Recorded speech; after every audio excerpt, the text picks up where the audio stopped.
Hi అండి. Morning breakfast recipe కడుపుకైతే చాలా హాయిగా ఉంటుంది. ఇక్కడ వచ్చేసి నేను 2 స్పూన్ల రాగి పిండి అయితే తీసుకున్నాను. ఈ రాగి పిండిలోకి కొద్దిగా వాటర్ని అయితే యాడ్ చేసుకొని ఉండలు లేకుండా ఈ విధంగా అయితే కలుపుకోవాలి. ఇక్కడ వచ్చేసి నేను స్టవ్ ఆన్ చేసుకొని ఒక బౌల్ అయితే పెట్టుకున్నాను. ఇందులోకి నేను వచ్చేసి 2 గ్లాసుల వాటర్ అనేది యాడ్ చేసుకుంటున్నాను.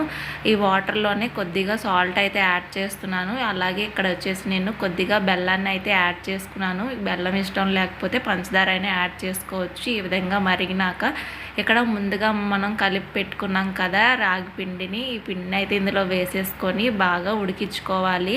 ఇది అనేది ఈ విధంగా ఉడికితే సరిపోతుంది. ఇక్కడైతే చూడండి ఈ విధంగా బబుల్స్ వచ్చింది కదా, ఈ విధంగా అయితే ఉడికితే ఇంకా రాగి పిండి సరిపోతుంది. ఇక్కడైతే ఇది పూర్తిగా చల్లగా అయిన తర్వాత ఇందులోకి వచ్చేసి నేను కొద్దిగా పాలను అయితే యాడ్ చేసుకున్నాను. మీకు పాలు ఇష్టం లేకపోతే మజ్జిగనైనా కూడా యాడ్ చేసుకొని తాగితే